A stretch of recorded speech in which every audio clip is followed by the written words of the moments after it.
ये हमारी प्रथम कोटि की अभिक्रिया है, ये आप इसको निकाल चुके हैं। t बराबर 2.303 अपॉन के इंटू लॉग 10 इंटू ए अपॉन ए माइनस एक्स, ये आपका मान है। अब अर्ध आयुकाल की जो कंडीशन होती है इसमें बताया गया है कि जो अभिकारक की जो सांद्रता है वो प्रारंभिक सांद्रता के कैसे हो जाती है, आधी हो जाती है। माने बाद में x मोल में यदि वो परिवर्तित होता है तो उसकी प्रारंभिक सांद्रता के आधी रहेगी, यानी x बराबर क्या हो जाएगा आपका a/2। क्यों? क्योंकि प्रारंभ में जो अभिकारक लिया गया है उस प्रारंभ में अभिकारक की सांद्रता को हमने कितना ले लिया, a, स्मॉल ए हो गया। अब बाद में कहा गया है कि जो सांद्रता होती है वो अभिकारक की सांद्रता घट करके कितनी हो जाती है, आधी। माने x में परिवर्तित हो जाएगा और x की सांद्रता आधी हो जाएगी प्रारंभिक की, तो क्या हो जाएगा a/2। अब जो समय होता है t बराबर हमें क्या रखना होता है, t बराबर आपका हो जाता है 1/2। ये दोनों ही मान आपको क्या करना है, इस वाले समीकरण को, यदि हम इसे समीकरण मानते हैं तो इस वाले समीकरण में हम इनके मान को रख देंगे।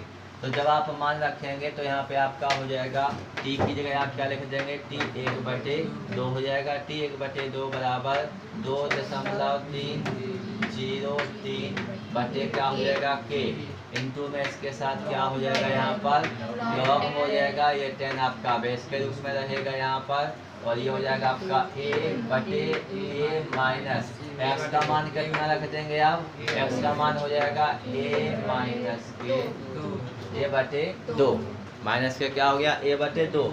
अब आधे एक a में से आधा a चला जाएगा तो आधा बचेगा। तो अगले स्टेप की कंडीशन हमारी क्या रहेगी, अगले स्टेप में हमें प्राप्त होगा t 1/2 बराबर 2.303 बटे क्या हो जाएगा k, और यहाँ पे अपना रहेगा log 10, ये a बटे में क्या हो जाएगा a/2। ये a से ये कैसा हो जाएगा कैंसल, और ये दो कहाँ पहुँच जाएंगे, ऊपर पहुँच जाएंगे। तो क्या बचेगा, तो निकलेगा t 1/2 बराबर 2.303 बटे k इंटू में क्या हो जाएगा यहाँ पर आपका log 10, ये बेस के रूप में हो जाएगा आपका आ जाएगा log 2। यहाँ पे आप log 2 का क्या कर देंगे, मान पुट कर देंगे तो आ जाएगा t 1/2 बराबर 2.303 बटे k इंटू log 2 का मान कितना हो जाएगा 0.3010, ये आपका मान हो जाएगा। इन दोनों का क्या कर देंगे आपस में गुणा, तो t 1/2 बराबर निकल आएगा 0.693 और बटे में क्या हो जाएगा k हो जाएगा। ये हो जाएगा आपका अभिक्रिया का अर्धायुकाल, यानी t 1/2 बराबर 0.693 बटे में क्या हो जाएगा k। इसे हम अभिक्रिया का अर्ध आयुकाल कहते हैं। इसके बाद यदि आप देखें तो इसके बाद जो अपना टॉपिक है उसमें हमने लिखा हुआ है आर्हीनीय समीकरण के बारे में। आर्हीनीय समीकरण को अब यहाँ पे आप पढ़ेंगे। तो सबसे पहले यदि आप आर्हीनीय समीकरण को देखेंगे तो जो आर्हीनीय समीकरण होता है ये दो चीज़ों में संबंध को क्या कहता है, प्रदर्शित करता है। यह समीकरण अभिक्रिया की जो दर होती है, अभिक्रिया की दर को हम किससे प्रदर्शित करते हैं, आर से। तो जो आर्हीनीय समीकरण होता है यह समीकरण अभिक्रिया की दर पर एक तो किसका प्रभाव प्रदर्शित करता है, ताप का प्रभाव प्रदर्शित करता है। किसका प्रभाव प्रदर्शित करता है, ताप का प्रभाव प्रदर्शित करता है। और साथ में यदि देखा जाए तो ताप और सक्रियण ऊर्जा दोनों में ये क्या करता है, संबंध को प्रदर्शित करने का कार्य करता है। तो जो आर्हीनीय समीकरण होता है, आर्हीनीय समीकरण को यदि हम देखेंगे तो यहाँ पे लिखेंगे यह समीकरण अभिक्रिया की दर पर किसके प्रभाव को प्रदर्शित करता है, ताप के प्रभाव को प्रदर्शित करने का कार्य करता है। लेकिन यदि देखा जाए तो जो आर्हीनीय समीकरण होता है यह दर स्थिरांक जो आपका होगा, या दर स्थिरांक को ही हम क्या कहते हैं, वेग स्थिरांक कहते हैं। तो जो दर स्थिरांक होगा, इस दर स्थिरांक पर यदि हम देखें तो ताप और सक्रियण ऊर्जा में आपस में क्या करता है, संबंध व्यक्त करता है। ये किसके द्वारा बताया गया, ये आर्हीनियस के द्वारा बताया गया। अब क्या संबंध प्रदर्शित करता है हमें ये देखना है। तो यहाँ पे आप देखेंगे के समानुपाती स्मॉल ई की पावर हो जाएगा माइनस ई ए अपॉन क्या हो जाएगा आर टी। देखें दर स्थिरांक यानी के और सक्रियण ऊर्जा यानी ई ए, अभिक्रिया की दर यानी आर, और ये आपका क्या हो गया टी। यहाँ पे आर अभिक्रिया की दर नहीं है, यहाँ पे ये गैस स्थिरांक है, ठीक है। आर क्या हो जाएगा, गैस स्थिरांक। अभी तक आप आर को पढ़ रहे थे कि अभिक्रिया की दर को आर से प्रदर्शित करते हैं। यहाँ पे हमें केवल दो संकेतों को देखना है कि आर्हेनियस का कहना था ये समीकरण क्या कहता है, जो दर स्थिरांक होता है, दर स्थिरांक के ऊपर सक्रियण ऊर्जा और ताप के प्रभाव में निम्न संबंध बताता है। फिर ने दिया के समानुपाती ई की पावर माइनस ई ए अपॉन क्या हो जाएगा आर टी। अब यहाँ से हम क्या करेंगे, समानुपाती के चिन्ह को हटाएंगे तो के बराबर क्या हो जाएगा ए ई। ये क्या हो जाएगा आपका समानुपाती का चिन्ह हटाने के लिए स्थिरांक आ गया। स्मॉल ए की पावर क्या दिया गया है, माइनस ई ए अपॉन में क्या हो जाएगा आर टी हो जाएगा। ये हमें समानुपाती का चिन्ह हटाने पर प्राप्त हुआ है। अब इसके बाद यदि आप देखेंगे यहाँ पर संकेतों को थोड़ा सा देखेंगे, जहाँ पर के क्या हो जाएगा आपका, के को हम क्या कहते हैं, दर स्थिरांक कहते हैं। स्मॉल ई चरघातांक है, स्मॉल ई को क्या कहा जाता है, चरघातांक कहा जाता है। और जो ई ए दिया गया है, ई ए यानी क्या हो जाएगी, सक्रियण ऊर्जा हो जाएगी। आर यानी क्या हो जाएगा, गैस स्थिरांक हो जाएगा। टी यानी क्या हो जाएगा, परम ताप। और जहाँ पर कैपिटल ए, ई ए साथ में ही होता है, बेस के रूप में नहीं होता, ये स्मॉल है, ई ए लिखा जाता है उसको, बेस के रूप में नहीं है वो। तो जो आपका कैपिटल ए दिया गया है, कैपिटल ए क्या हो जाएगा, एक स्थिरांक हो जाएगा, जिसे आर्हेनियस का आवृत्ति कारक कहा जाता है। ए को क्या कहा जाता है, आर्हेनियस का आवृत्ति कारक। ये अपन ने इतना करने के बाद, इसके बाद हमें क्या करना है, दोनों ओर किसका गुणा कर देंगे, लॉग। ध्यान रहे जब तक लॉग के साथ हम 10 का गुणा नहीं करेंगे, इसके साथ बेस के रूप में क्या रहेगा, ई रहेगा। यानी जब तक log 10 नहीं लिखेंगे, 2.303 का गुणा नहीं करेंगे, तब तक बेस के रूप में क्या रहेगा, स्मॉल ई। और जैसे ही आप 2.303 का गुणा कर देंगे तो बेस के रूप में क्या आएगा, फिर आपका 10 आ जाएगा, यानी जो आधार है उसका 10 हो जाएगा। दोनों ओर हम क्या ले लेंगे, लॉग ले लेंगे। तो दोनों ओर लॉग लेने पर यहाँ पे कंडीशन हमारी बनेगी लॉग के, लॉग का गुणा हो गया। यहाँ पर आप लिखेंगे लॉग, अब ये आपका क्या बचेगा, ए ई की पावर माइनस में क्या हो जाएगा, ए ए अपॉन क्या हो जाएगा, आर टी हो जाएगा। अभी चूंकि ये दो हैं, इनटू में है, तो इस पूरे को हम किसके अंदर बंद कर देंगे, कोष्टक के अंदर बंद कर देंगे। तो दोनों और अभी आपने क्या किया, केवल लॉग ई का क्या कर दिया गया, गुणा कर दिया गया।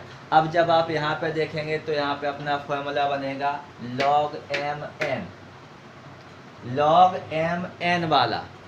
लॉग एम एन क्या क्या होता है, log M plus log N.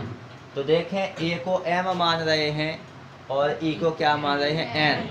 तो अब हम इसको आगे की ओर लिखेंगे तो हो जाएगा आपका log के बराबर। ध्यान दें लॉग के साथ बेस के रूप में ई चल रहा है, ठीक है। जब तक आप 2.303 का गुणा नहीं करेंगे, बेस के रूप में सभी जगह हमें लॉग के साथ क्या लिखना है, ई। और जैसे ही आप गुणा कर देंगे तो फिर बेस के रूप में क्या आ जाएगा, 10। तो अभी आप लिखते जाएंगे। अब यहाँ पे हम लिखेंगे लॉग क्या हो जाएगा, ए। लॉग ए यानी यहाँ पे फॉर्मूला यूज कर रहे हैं, प्लस में क्या हो जाएगा, अब लॉग ई की पावर क्या हो जाएगा, माइनस ई ए अपॉन क्या हो जाएगा, R T. Log M into N वाला फॉर्मूला लग गया, log M plus log N. अब यहाँ पे भी देखो फॉर्मूला लगेगा, यहाँ पे फॉर्मूला लगेगा लॉग एम की पावर एन वाला, लॉग एम की पावर एन बायोलॉजी वाले। लॉग एम की पावर एन क्या होता है, एन लॉग एम। माने ये जो घातें हैं ये कहाँ जाएंगी, आगे। जो घात होती है, फॉर्मूले को यदि आप लिखेंगे, यहाँ पे हम फॉर्मूला लिख देते हैं साइड में। तो यहाँ पे आपका जो फॉर्मूला है ये हो जाएगा लॉग एम की पावर एन। यहाँ पे आप देख सकते हैं लॉग ये हो गया एम और ये माना जाएगा पूरा एन। तो ये जो आपका बराबर में होता है, ये घातें कहाँ जाती हैं, आगे, यानी एन लॉग एम, ये वाली कंडीशन होगी। तो ये जो माइनस ई ए बटे आर टी है, ये कहाँ पे आ जाएंगे, आगे आ जाएंगे। अगले स्टेप में इनको आगे ले लिया। तो सबसे पहले यहाँ पे अपना आगे तो log k का log k है और यहाँ पे अपना क्या है log a का log a है। ये log a का क्या हो जाएगा log a। अब ये पावर कहाँ पे आ जाएंगे आगे, यानी माइनस क्या हो जाएगा ई ए अपॉन आर टी। अब क्या बचा यहाँ पर इनटू में log e। यहाँ तो e है ही बेस के रूप में और ये log e भी है और log e का मान कितना होता है 1। log e का मान कितना हो जाएगा 1।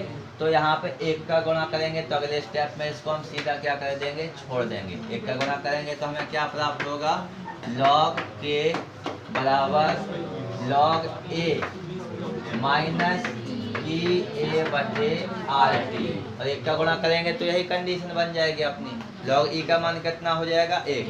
अब इसके बाद हम क्या कर लेंगे, अगला जो स्टेप रहेगा, अभी तक हमने देखा कि सभी के साथ यहाँ पे बेस के रूप में क्या लगा हुआ है e।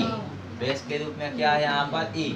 अब हम यहाँ पे लिखेंगे e के आधार पर कितने लेने पर 10 लेने पर 10 लेंगे तो कितने का गुणा कर देंगे 2.303 का गुणा कर देंगे। तो जहाँ जहाँ log है वहाँ पे अपन 2.303 का गुणा कर देंगे।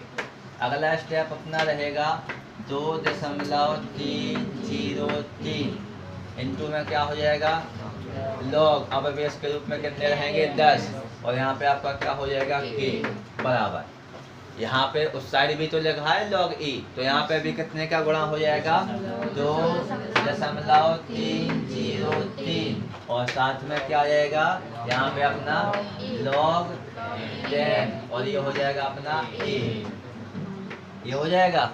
अब आगे तो गुणा होगा नहीं, आगे अपना क्या बचेगा माइनस ई ए अपॉन आर टी।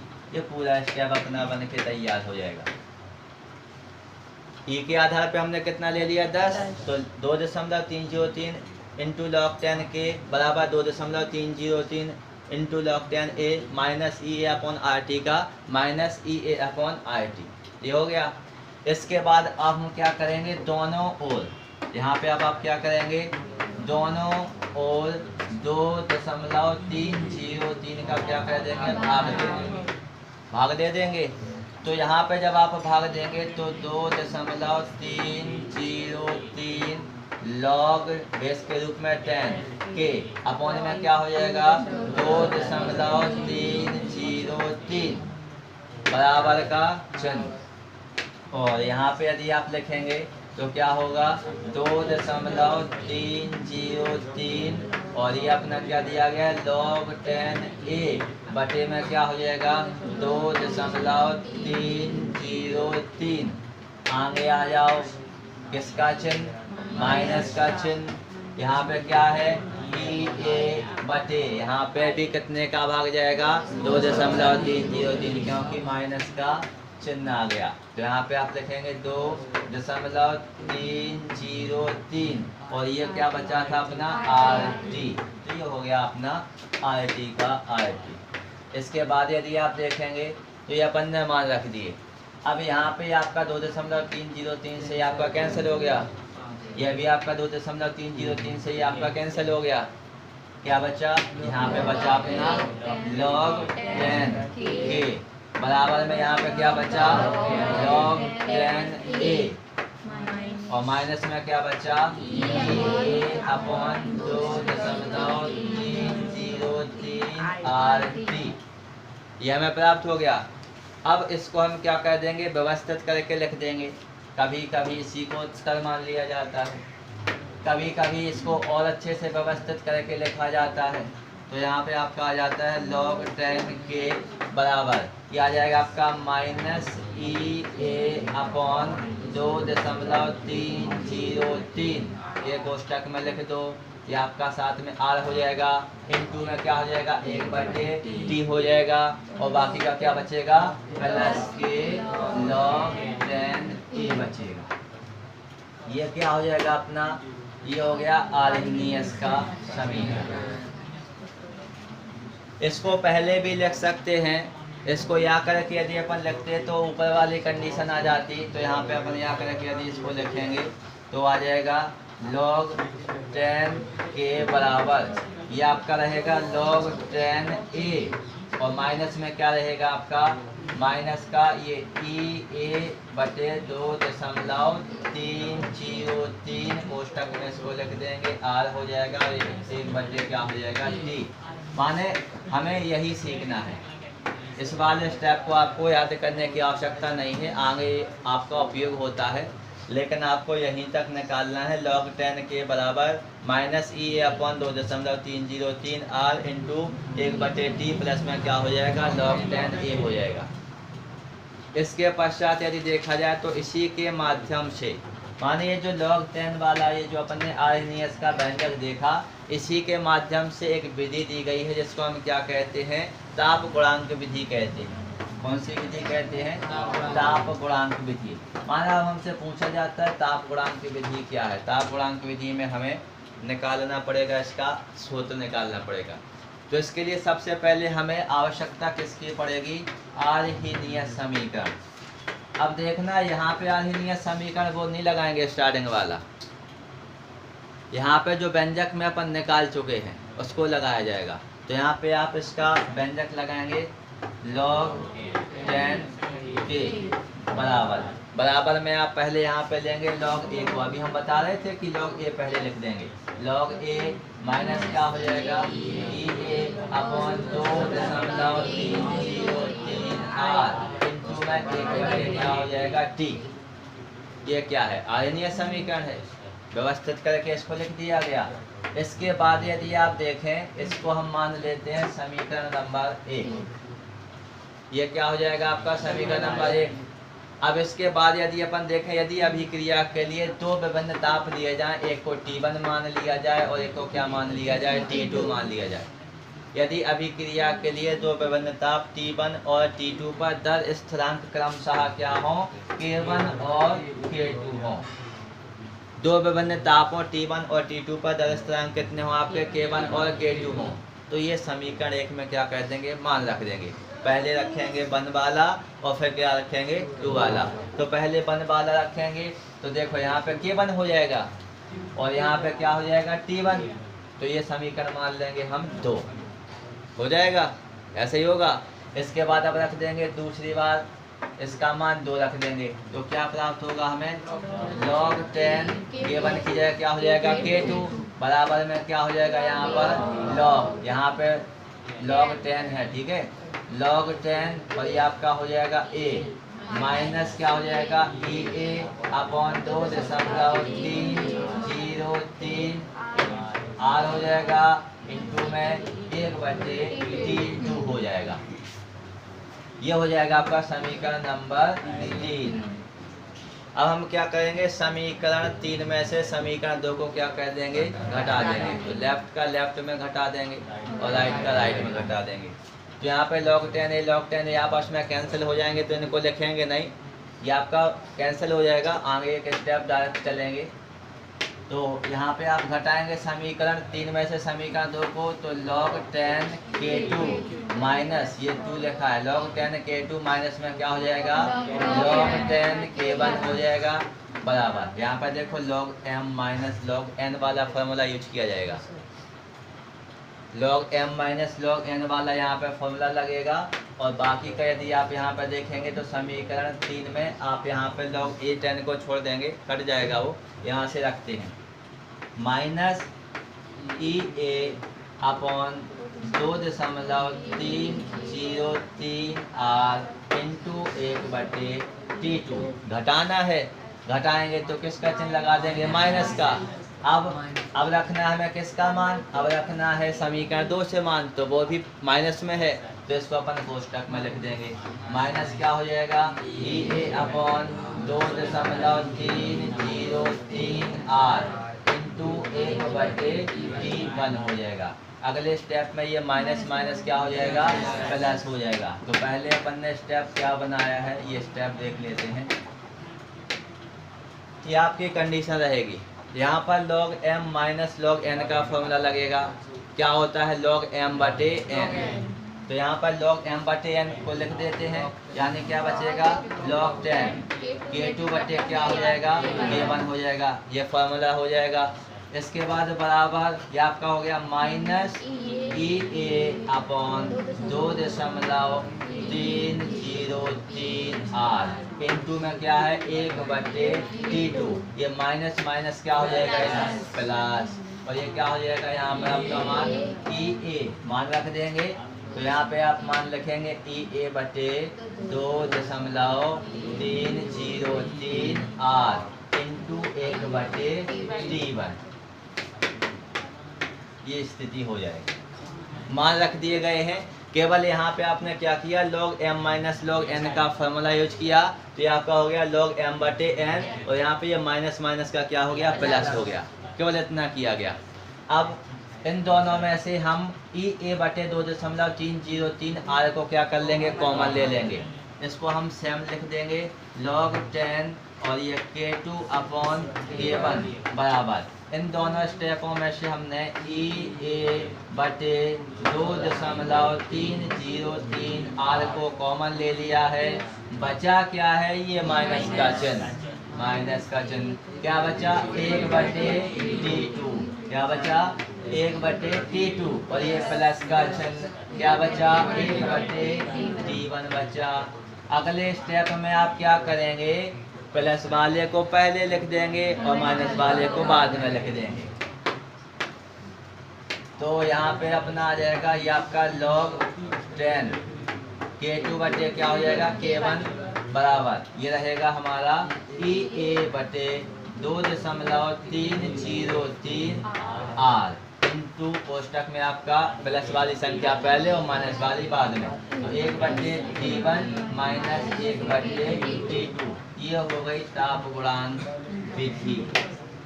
ये आपकी हो जाएगी सक्रियण ऊर्जा ज्ञात करने की दूसरी विधि। इसी को क्या कहा जाता है ताप गुणांक विधि भी कहा जाता है। माने दो नामों से किसी से भी आपसे पूछी जा सकती है कि ताप गुणांक विधि क्या है या फिर सक्रियण ऊर्जा ज्ञात करने की दूसरी विधि कौन सी होती है, ये आपकी विधि हो जाएगी।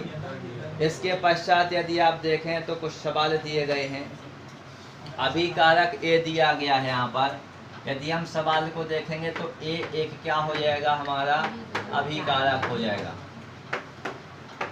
ये क्या है A एक अभिकारक है जिसकी कोटि कौन सी है प्रथम कोटि है। माने प्रथम कोटि की अभिक्रिया का कहीं ना कहीं फॉर्मूला यूज होगा। तो A एक क्या है अभिकारक है प्रथम कोटि की अभिक्रिया है। अब यानी ऐसे समझ जाओ कि अभिकारक एक ही कोई प्रथम कोटि की अभिक्रिया जो होती है। अब यहाँ पे आपको दो चीज़ें और देखनी पड़ेंगी सवाल में। इसका आयत आयुकाल इनने कितना दिया 2 मिनट दिया। आयत आयुकाल इसका कितना होता है 2 मिनट होता है। और जो आपकी अभिक्रिया होती है अभिक्रिया घटकर प्रारंभिक सांद्रता के कितने % रह जाती है 25% रह जाती है। 25% रह जाती है माने पूर्ण कितने % हो गई 75% पूर्ण हो गई। घुमा दिया गया। अभिकारक A की अभिक्रिया प्रथम कोटि की है जिसका अर्ध आयुकाल कितना है 2 मिनट है। माने 2 मिनट पश्चात वह अभिक्रिया कितनी रह जाती है 25% रह जाती है। ये ऐसे भी कह सकते हैं कि 2 मिनट बाद वह अभिक्रिया 75% पूर्ण हो जाती है। तो अभिक्रिया का हमें क्या ज्ञात करना है अर्ध आयुकाल तो यहाँ पे बेटा दिया ही गया है। अर्ध आयुकाल तो यहाँ पे दिया ही गया है। यहाँ पे आपको निकालना है अभिक्रिया को पूरा होने में लगा समय। अभिक्रिया को पूरा होने में लगा समय। तो बेटा ये जो क्वेश्चन है ये आपका ऑब्जेक्टली क्वेश्चन है, सॉल्व करके बताया गया है। देखें अर्धपूर्ण कितने में हो रही है 2 मिनट में। अब कह रहे हैं कि अभिक्रिया को पूर्ण होने में लगा समय निकालिए तो 4 मिनट में हो जाएगी। तो उत्तर कितना आना चाहिए 4। कैसे देखना पड़ेगा। सबसे पहले यहाँ पे आप लिखेंगे जो T1/2 होता है T1/2 का मान कितना हो जाएगा 2 मिनट हो जाएगा।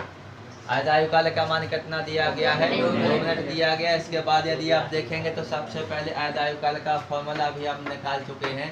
T1/2 बराबर 0.693/K। K को क्या कर लिया जाएगा पक्षांतर। यहाँ पे बनेगा K बराबर 0.693 अपॉन में क्या हो जाएगा T1/2 और T1/2 का मान कितना है 2। तो यहाँ पे क्या हो जाएगा 2 हो जाएगा। यहाँ पे आप लिखेंगे समीकरण नंबर 1। इसके बाद इसमें हम लगाएंगे प्रथम कोटि की अभिक्रिया का सूत्र। प्रथम कोटि की अभिक्रिया का फॉर्मूला आप निकाल चुके थे। T बराबर 2.303/K इंटू में था हमारा log 10 A/A-x। ये हो गया। इसके बाद यदि हम देखें तो प्रारंभिक सांद्रण हम कितना मानते हैं 100।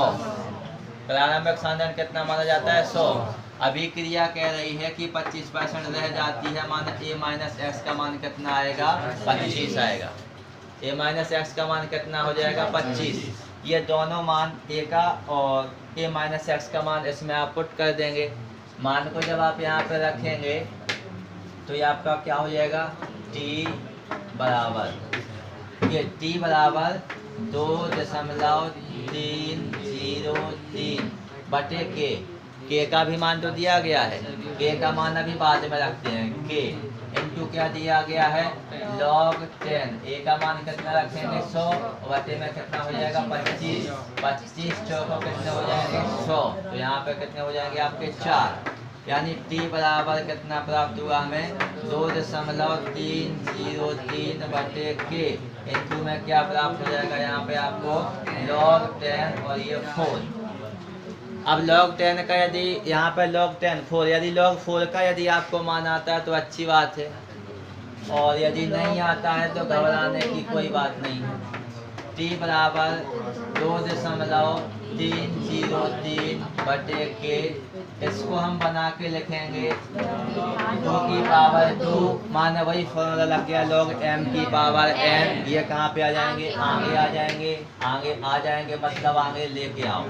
T बराबर 2.303 अपॉन में क्या हो जाएगा K इंटू में यहाँ पे आपका क्या हो जाएगा पहले गुणा का चिन्ह लगा दो और ये आपके 2 आगे आ जाएंगे और ये आपका क्या बचेगा log 2 पढ़ेंगे।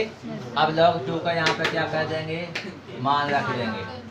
log 2 का क्या कर दिया जाएगा मान रख दिया जाएगा। तो T बराबर 2.303/K इंटू में यहाँ पे क्या दिया गया 2 गुणे log 2 का मान कितना होता है 0.3010। इसका इसमें कह देंगे गुणा और इसमें भी क्या कह देंगे गुणा और बटे में किसका रख देंगे मान K का। रख क्या देंगे रखना पड़ेगा, रख दो मान T बराबर 2 का गुणा कर दो पहले इसमें तो कितना हो जाएगा 4.606 गुणे कितना रहेगा 0.3010 अपॉन में किसका मान रखना है K का। K का मान क्या था ये था, K का मान क्या था ये था 0.693/2। ये किसका मान था आपका K का। तो बटे में यहाँ पे आप क्या लिख देंगे 0.693/2। ये भी कहाँ चले जाएंगे छत पर चले जाएंगे यानी ऊपर चले जाएंगे। तो क्या आएगा T बराबर 4.606 गुणे 0.3010 बटे में क्या हो जाएगा 0.693। कट गया भैया, भाग चला गया। T बराबर कितना आ जाएगा 4 मिनट आ जाएगा। ये भाग 5G की स्पीड से हुआ है। T बराबर कितना हो जाएगा 4 मिनट हो गया। गुणा करके यहाँ पे इसको अपन काटेंगे तो T का मान हमें कितना प्राप्त हो जाएगा 4 मिनट प्राप्त हो जाएगा। आगे चलिए, आगे यदि आप देखेंगे तो अगला क्वेश्चन हमें दिया गया एक प्रथम कोटि की अभिक्रिया है जो 40 मिनट में 90% पूर्ण हो रही है। क्वेश्चन आपको मिलेगा कि एक प्रथम कोटि की अभिक्रिया 40 मिनट में 90% पूर्ण होती है तो अभिक्रिया का अर्ध आयुकाल ज्ञात कीजिए, माने T 1/2 बराबर ज्ञात करना है। ज्ञात करना है तो पहले कौन सा सूत्र लगेगा प्रथम कोटि की अभिक्रिया का, उसकी सहायता से निकाल लेंगे K का मान और फिर जो K का मान आएगा उसको रखेंगे अर्ध आयुकाल वाले मान में। तो फिर हमें t1/2 का मान प्राप्त हो जाएगा। देखें कोई अभिक्रिया 40 मिनट में माने t बराबर कितना हो गया 40 मिनट में कितने परसेंट पूर्ण हो रही है 90%। माने a का मान कितना होता है 100 और a माइनस x माने 90% पूर्ण हो रही है। माने 100 माइनस कितने हो जाएंगे 90 माने कितने परसेंट रह जाएगी 10% रह जाएगी। तो ये दोनों हमें क्या करना है इसमें मान रख देंगे। तो सबसे पहले हम प्रथम कोटि की अभिक्रिया का यहाँ पे फॉर्मूला लिखते हैं के बराबर 2.303/t इंटू में क्या हो जाएगा log 10 a/a का x। यहाँ पे क्या किया गया केवल फॉर्मूला लगाया गया। अब t का मान कितना रख देंगे 40 और यहाँ पर a का मान कितना रख देंगे 100 और a माइनस x का मान कितना रख देंगे 10।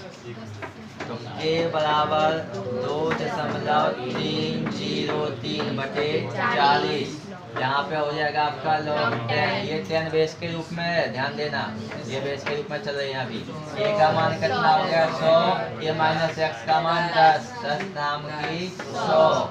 तो अगले स्टेप में हमें क्या प्राप्त हो गया के बराबर 2.303/40 इंटू में log 10 बेस के रूप में और ये log 10 का मान कितना होता है 1।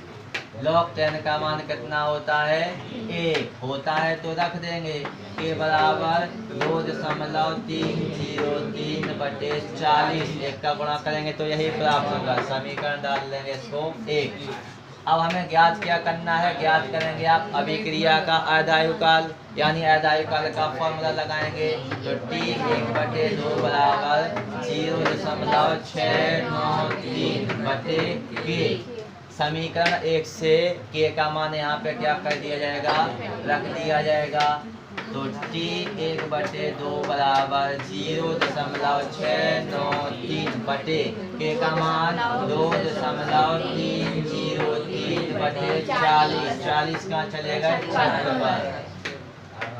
छत पर चले जाएंगे तो गुणा हो जाएगा t1/2 बराबर 0.693 गुणे कितने हो जाएंगे 40 बटे में कितना आ जाएगा 2.303 हो गया।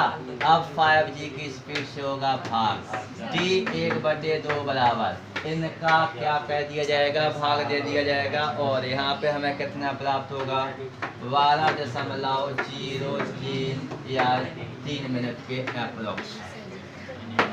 ये आपका क्या हो जाएगा आधायुकाल हो जाएगा। आपको यदि दिक्कत आती है तो ये दशमलव से दशमलव काट देंगे, बाकी का 4 का इसमें गुणा कह देंगे, फिर एक 0 है तो पीछे 0 रख देंगे, फिर यदि कटता है तो इसका उसमें भाग देंगे।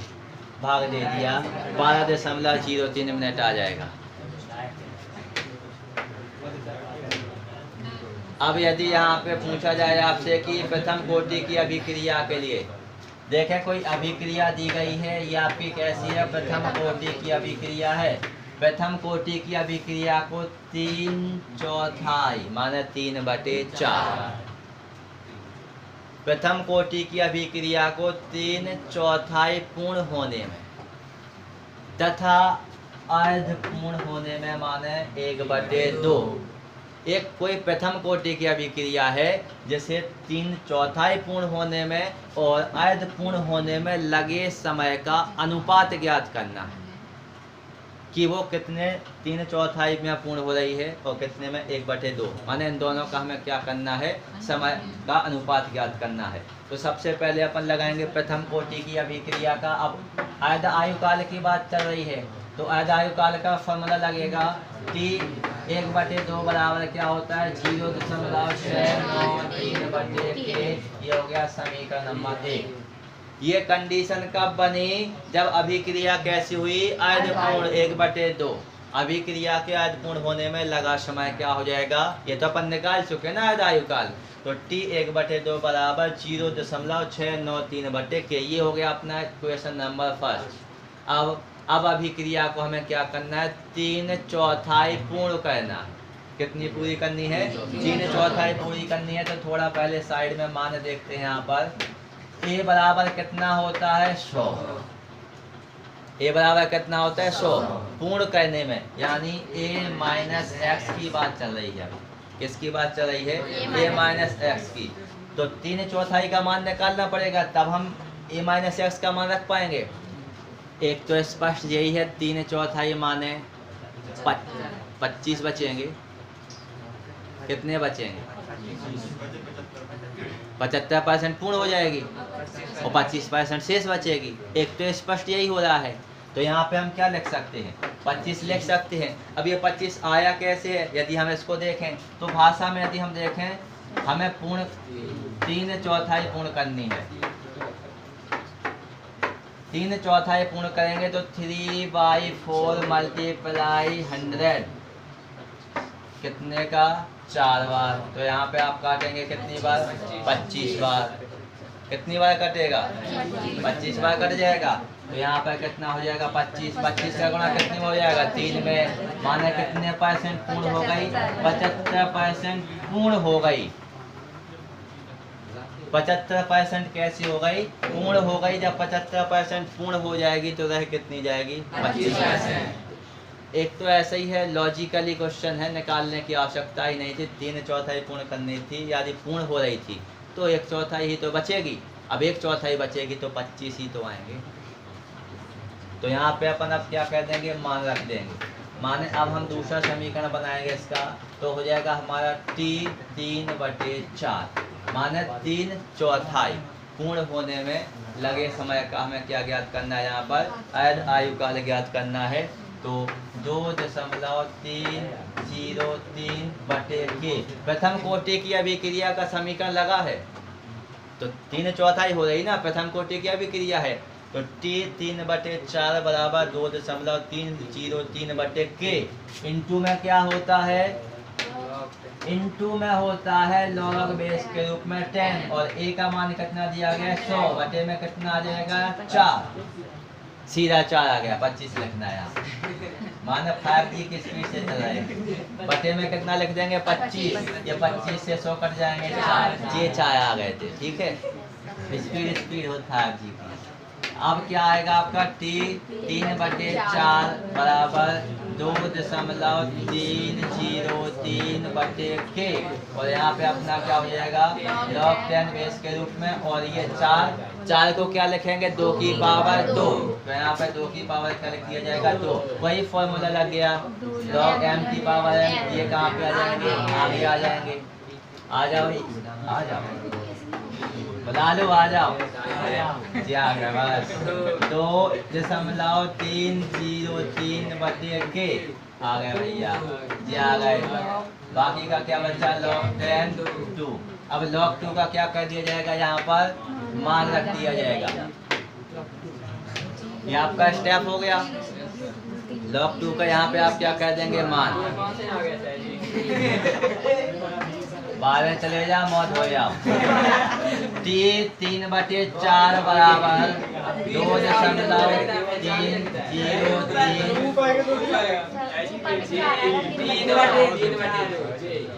यहाँ पे आपका क्या हो जाएगा? k और ये आपका 2 का 2। इसका मल्टीप्लाई किसके साथ कर देंगे? 0.300। इसको सीधा 2 का गुणा इसके साथ हम कर देते हैं तो क्या आ जाएगा? t 3/4 बराबर 4.606/k। इंटू में क्या रहेगा? 0.3010।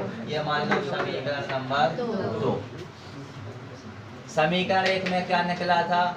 t 1/2 बराबर 0.693/k। समीकरण 2 में क्या निकला? t 3/4 बराबर 4.606 0.3010/k। अब यहाँ पे क्या किया जाएगा? अब समीकरण 2 में समीकरण 1 का क्या कह देंगे? भाग दे देंगे।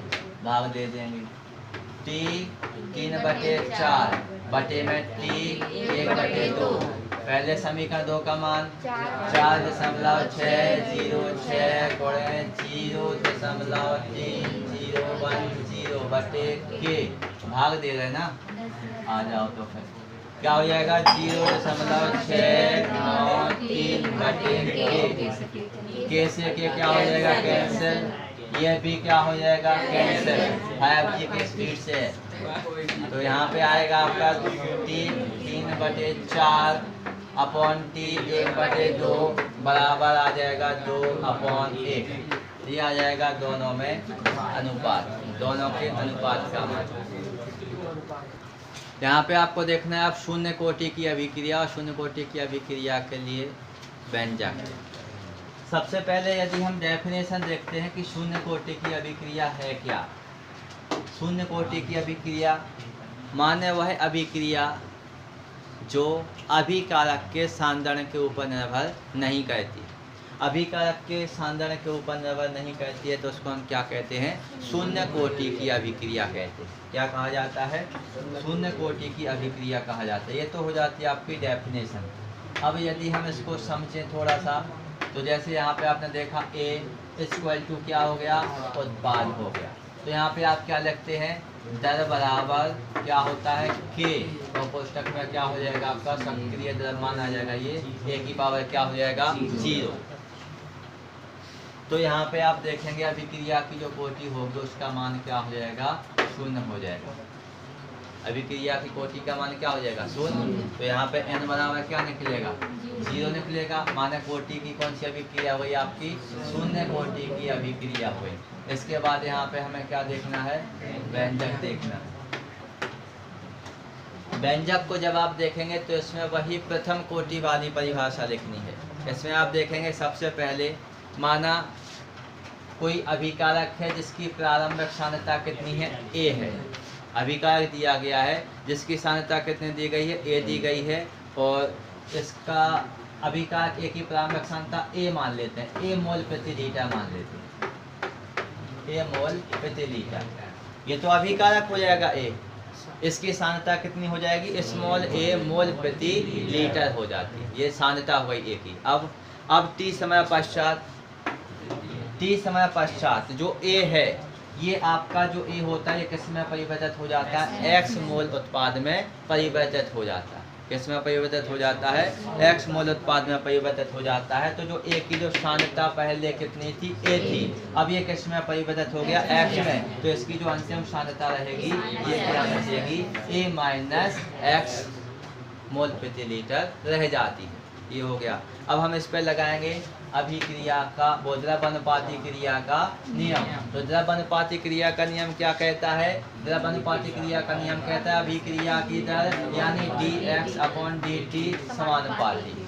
क्या हो जाएगा यहाँ पर, उत्पाद यानी क्या हो जाएगा A माइनस X। पावर के रूप में यदि लगाना हो तो 0 लगा सकते हैं।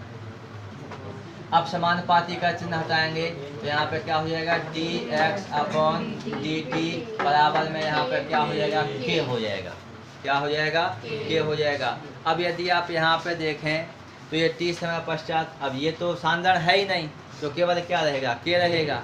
तो अब इसके पश्चात हम क्या कर देंगे, dt का क्या कर देंगे, पक्षांतर कर देंगे। तो हमें क्या प्राप्त हो जाएगा, यहाँ पे प्राप्त हो जाएगा dx बराबर k इंटू में क्या हो जाएगा dt, k इंटू क्या हो जाएगा dt। इसके बाद आप इसका क्या कर लेंगे, समाकलन ले लेंगे। तो यह क्या हो जाएगा, समाकलन का चिन्ह लग जाएगा।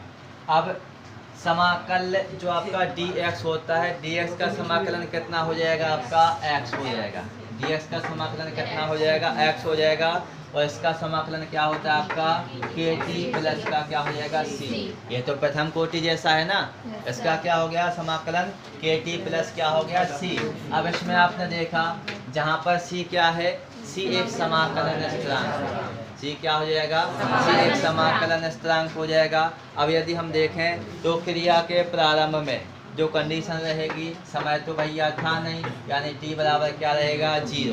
प्रारंभ की बात कर रहे हैं ना, ये कंडीशन लगी क्रिया के प्रारंभ में, यानी t बराबर क्या था 0, और बाद में x में परिवर्तित हुआ था तो x बराबर भी क्या रहेगा, प्रारंभ की बात कर रहे हैं। प्रारंभिक समय में जब समय ही नहीं था 0, तो जो आपका x रहेगा, x में भी तो परिवर्तित नहीं हुआ ना, t समय पश्चात परिवर्तित हो रहा था x में। तो जब समय नहीं है तो समय 0 हो गया, तो x का मान भी कितना हो जाएगा 0। ये दोनों मान यहाँ पे रख देंगे। यहाँ पे जब आप मान रख देंगे तो हमें x की जगह क्या लिखना है 0 बराबर में क्या हो जाएगा k गुणे क्या हो जाएगा यहाँ पर 0 प्लस में क्या हो जाएगा c यानी 0 बराबर यहाँ पे क्या हो गया c हो गया। यानी c का मान कितना निकल आया 0 निकल आया। अब ये c का मान रख देंगे आप यहाँ पर, इसको मान लेते हैं समीकरण नंबर 1। c का मान समीकरण 1 में रख दो। समीकरण 1 क्या है x बराबर kt प्लस c का मान कितना रखना है 0 रख दें। लो ये रख दिया 0। ये g का मान आपका जो c दिया गया इसका मान 0 हो गया तो क्या बचा x बराबर kt। लास्ट में हम यहाँ पे क्या लिखेंगे x बराबर क्या हो जाएगा kt हो जाएगा। एक तो ये हो गया। इसके पश्चात यदि हमें k का मान निकालना हो तो t का क्या कह देंगे पक्षांतर है तो k बराबर क्या हो जाएगा x का मान क्या हो जाएगा t हो जाएगा। ये हो जाएगा आपका शून्य कोटि अभिक्रिया का पहला।